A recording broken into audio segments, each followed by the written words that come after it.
So yeah, basically what I was going to do was finish the framework that I'm developing and then do videos based on that. But I've decided I'm not going to do it in that I'm not going to do it in that way. I'm going to show you everything, my whole process, and even my process to build the creative project, soul-led creative project framework. So,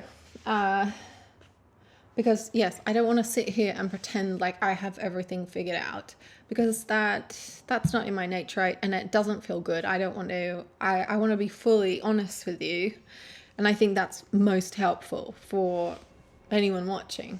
So I began Florescentia because I wanted to work on a creative project of my own and have full control over it and be able to feel creative and engage my whole being in something.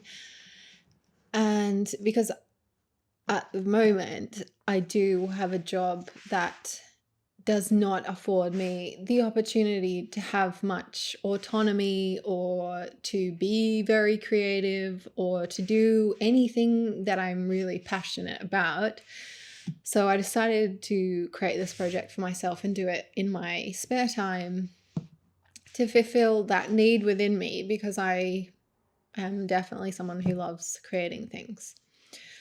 And it started off in one direction.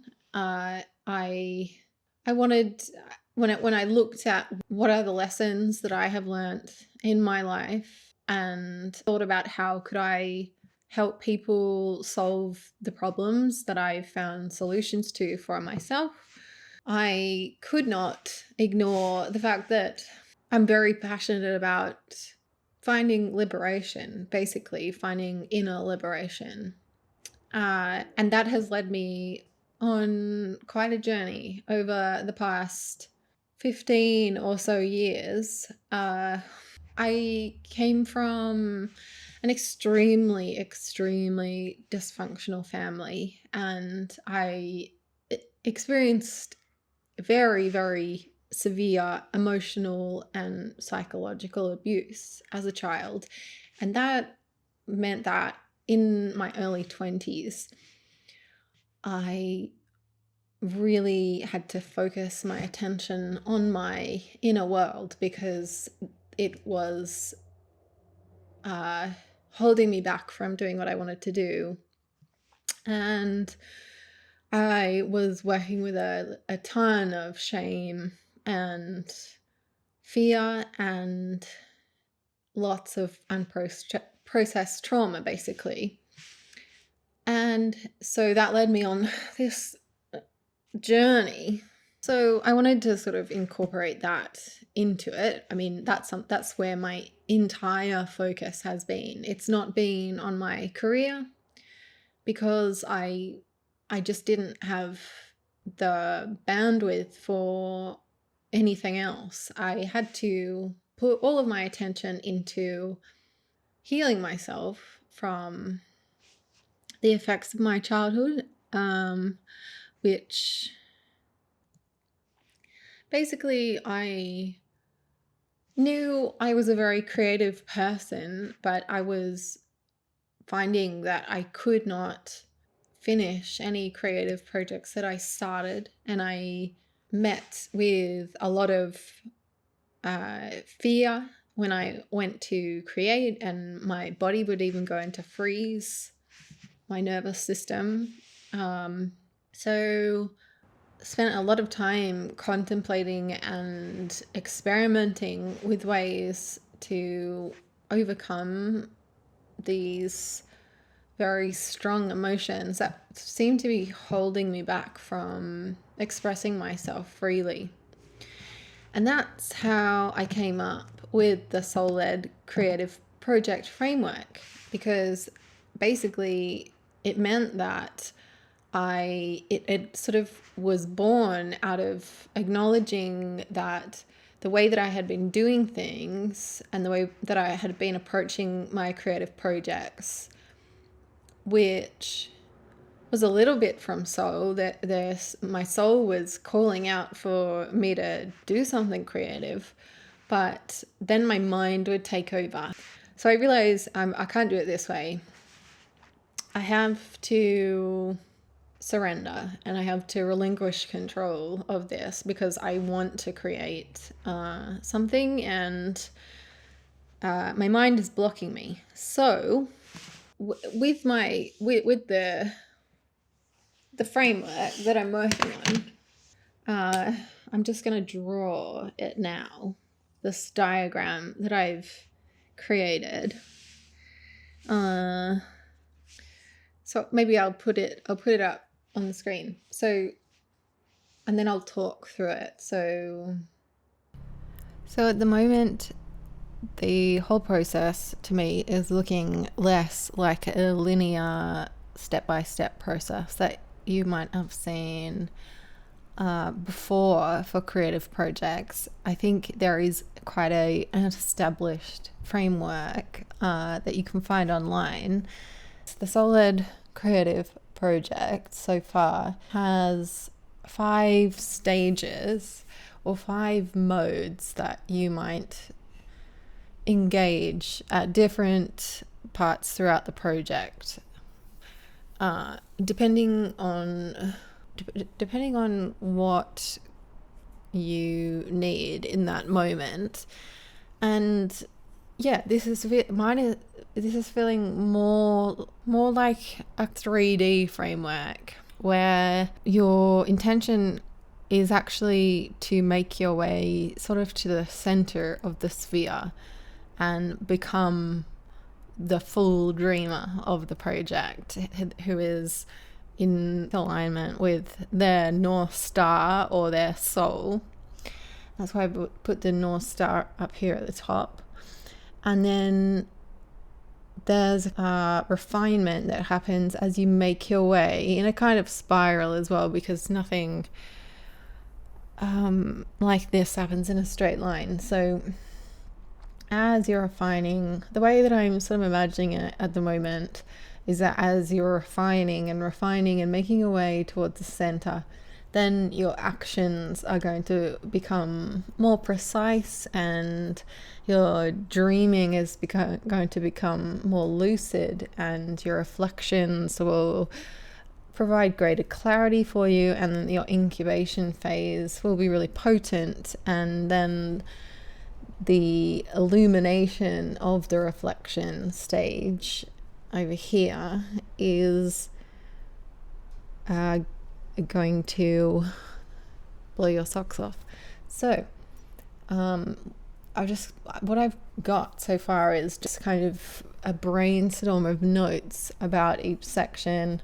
So the dreaming phase is where you're setting the conditions for your soul-led creative project, and you're calling in your idea or vision, depending on, you can sort of start this with an idea, but if not, you're calling in your idea in this stage. And then you're setting the intention to engage in a soul-led creative project, which is really important, because if you don't continuously realign to your intention to listen to soul, then it will just become quite like maybe one you've done in the past that hasn't really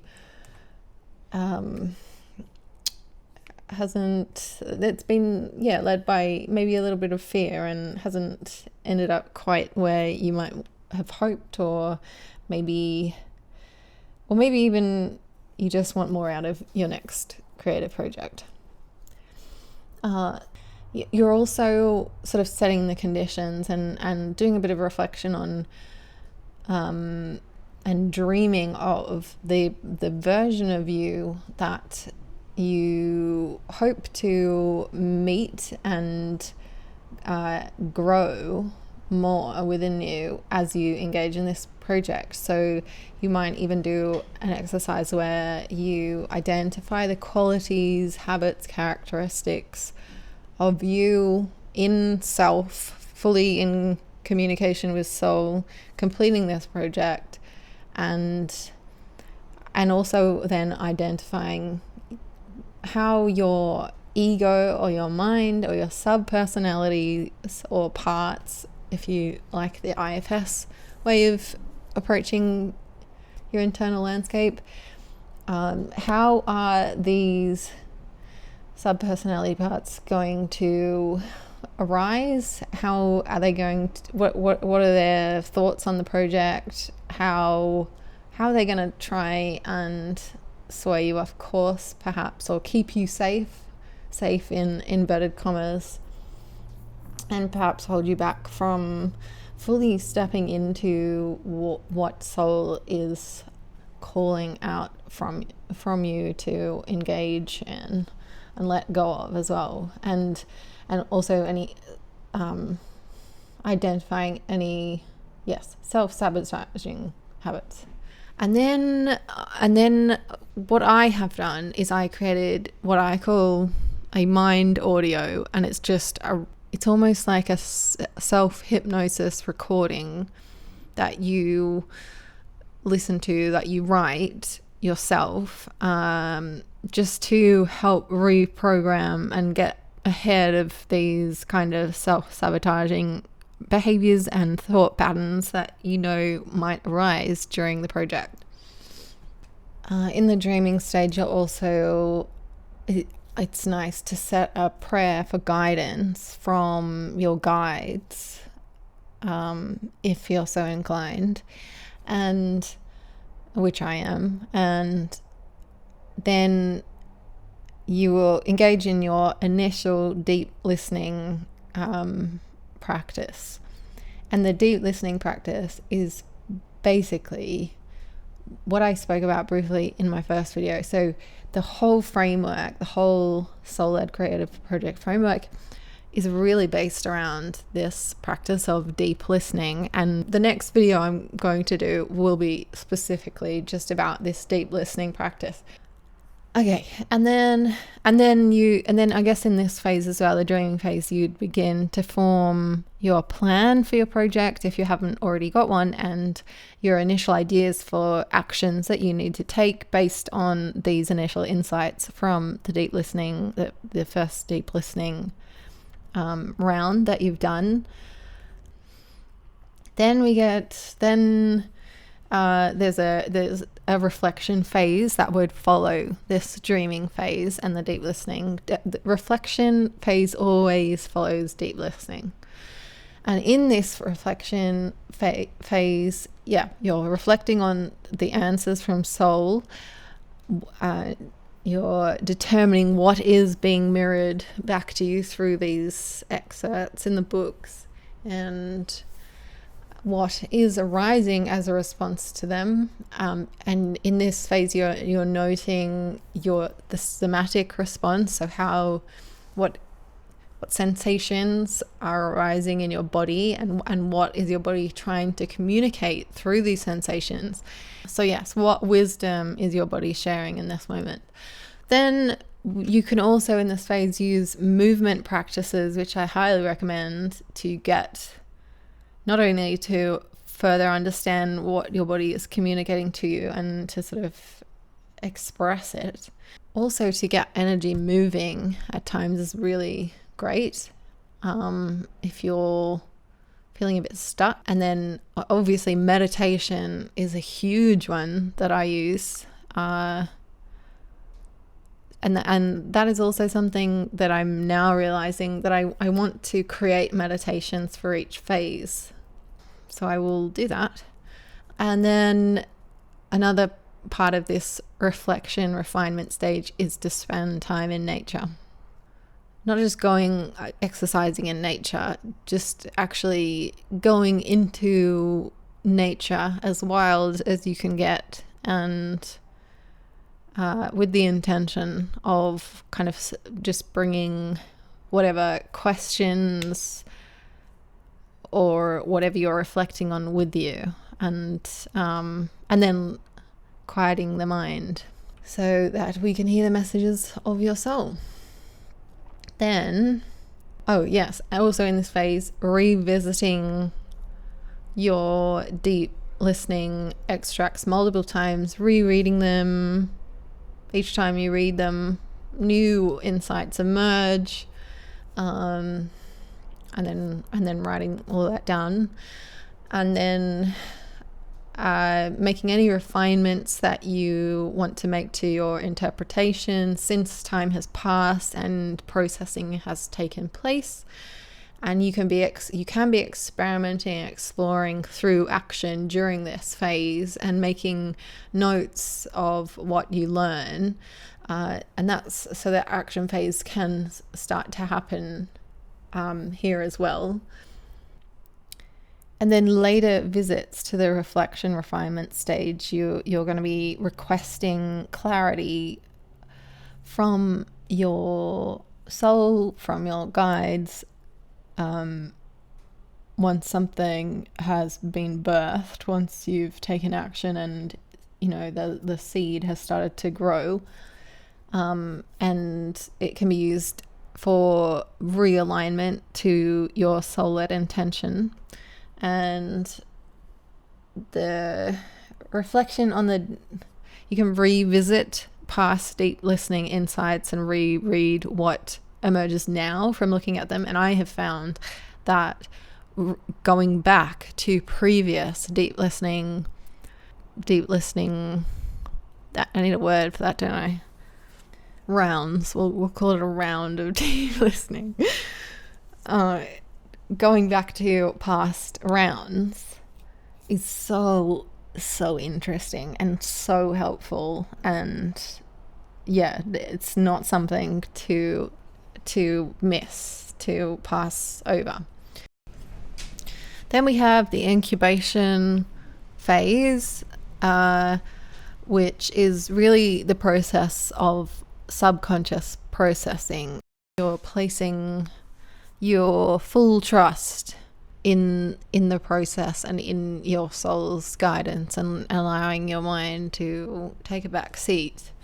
So in this phase, this is the more still sort of phase where you maybe the incubation phase might last a week or a few days, where you just kind of stop and don't do anything. So you're not going to be reading and reflecting, or you can still take notes from what arises, but you want to just sort of pause and allow the mud of the river to settle, and for your mind to still and just to sink down to the bottom through into the subconscious material, and see what arises from all these little cues and inspirations that you've sort of curated for yourself for the project through the deep listening rounds. Yes, so take a little break, lie on the earth, do some cloud gazing, decompress, rest, have a nap, listen to your dreams, just be still, and also just don't think about it for a bit. Just, it's such an important part of the creative process, is this incubation phase. Oh yes, and a bit of solitary refinement is fantastic here, and also removing sources of dopamine, high dopamine sources. And also, I mean, yeah, ideally through this whole project you would just really monitor what your kind of psychic energetic diet is looking like. So not doom scrolling, and not going on Facebook every day, and not watching 10 hours of YouTube over the weekend, and just filling up your mind and your subconscious with all this junk, because we want to clear it. We're trying to, we want a blank canvas, and we want a strong signal for soul to communicate with us. So illumination is just kind of a moment. It's not really a stage, but I guess it's a stage that can be very brief, but it's it's definitely a moment in time in the soul-led creative project framework, and it's a very beautiful moment, and it's when everything sort of comes together and all the processing and documenting and planning based off the incubation insights, you're able to see how you're going to integrate them into your project. And also the plan of action becomes, that's when you sort of download the plan of action and formulate it based on the information that you've received and the clarity that has been provided to you. And then the action phase is obviously where we're engaging in either, it's going to be physical steps towards bringing the idea to life, and producing something tangible that can then be brought back into the dreaming and reflection stage for maybe further refinement. And in this stage, in the action stage, if you lose momentum or feel stuck, and this is when a lot of sub-personality parts will emerge to try and stop you from taking action, then you can move forward to stage 1. Not forward, you can go to the dreaming phase and then use the practices of the dreaming phase and the deep listening to help. You can create a new mind audio.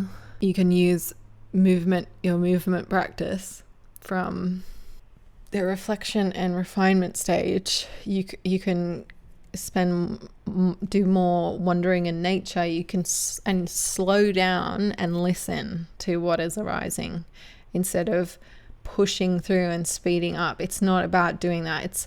You can still take action. You can maybe say, okay, well, I'm still going to do this action, but at the same time, I'm going to listen to what is arising, and I'm not going to shame it.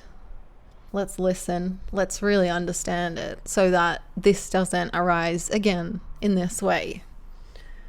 And what is the lesson here? What is soul trying to teach me in this moment? And how can I use the wisdom then and put it into the project? Because that's when you end up with something really meaningful.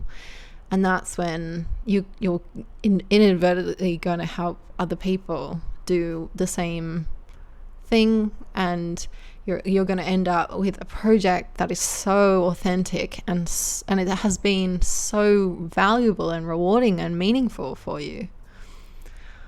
So that's the plan. Anyway, that is the plan. That's my framework so far. Or not mine, it is the soul-led project framework that is coming through me, that my soul is being called to birth, and it's not finished, and like I said, and it needs a lot of refining, and it's evolving as it goes, but that is where we're at so far.